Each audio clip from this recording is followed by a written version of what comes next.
Au nom du Père, du Fils et du Saint-Esprit. Amen. Prions.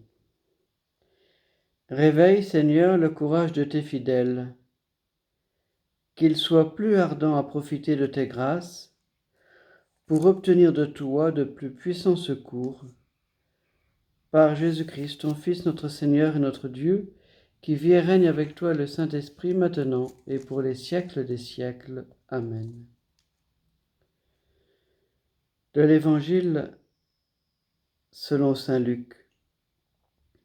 En ce temps-là, Jésus disait à ses disciples : « On portera la main sur vous, et l'on vous persécutera. On vous livrera aux synagogues et aux prisons. On vous fera comparaître devant des rois et des gouverneurs à cause de mon nom. Cela vous amènera à rendre témoignage. Mettez-vous donc dans l'esprit que vous n'avez pas à vous préoccuper de votre défense.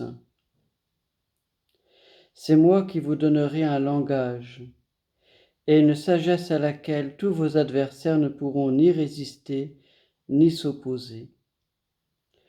Vous serez livrés même par vos parents, vos frères, votre famille et vos amis, et ils feront mettre à mort certains d'entre vous.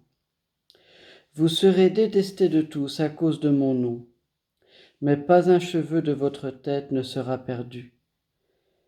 C'est par votre persévérance que vous garderez votre vie.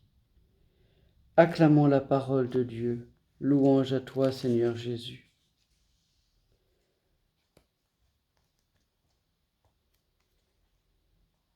Je vous propose 2 textes comme méditation. Déjà un premier de Jean Tolaire qui dit ceci :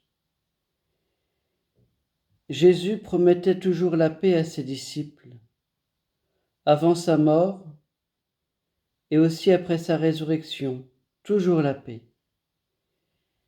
Les disciples n'ont jamais obtenu cette paix extérieurement, mais ils ont recueilli la paix dans la lutte et l'amour dans la souffrance, et dans la mort, ils ont trouvé la vie.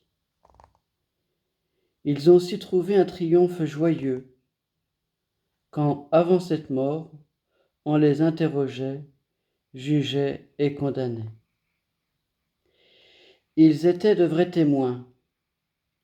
Oui, il y a beaucoup d'hommes qui sont tout remplis de douceur, dans leur corps et dans l'âme, au point d'en être pénétrés jusqu'à la moelle et jusqu'aux veines. Mais quand viennent ensuite la souffrance, les ténèbres, le délaissement intérieur et extérieur, ils ne savent plus où aller. Ils s'arrêtent tout court, et de cela, il ne provient rien. Quand viennent les ouragans terribles, le délaissement intérieur, la tentation extérieure du monde, de la chair et de l'ennemi, celui qui saura passer à travers tout cela trouvera la paix profonde que personne ne saura lui enlever. Mais celui qui ne prend pas ce chemin reste en arrière et ne goûtera jamais la paix véritable. Voilà quels sont les vrais témoins du Christ. Un autre petit texte qui dit ceci : Pourquoi ai-je tant envie de me défendre, de me justifier ou de me faire valoir ?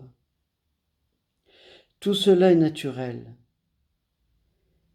mais je suis appelé à beaucoup plus. L'union à Dieu, en Jésus qui me donne la plénitude de son esprit consolateur. À lui je remets ma vie, qu'il me purifie de tout mensonge et me justifie en me donnant de vivre du salut obtenu par le sang du Christ.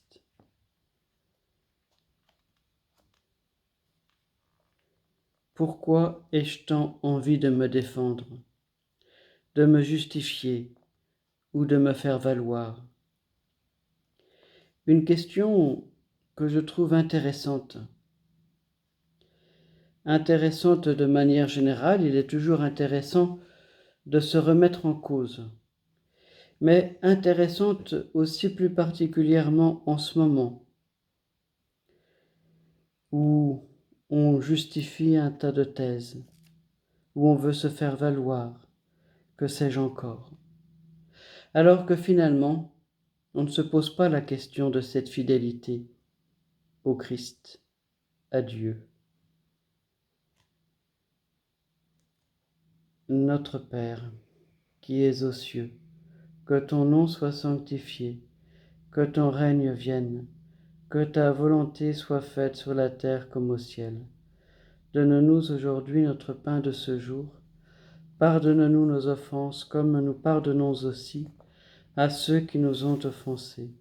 Et ne nous laisse pas entrer en tentation, mais délivre-nous du mal.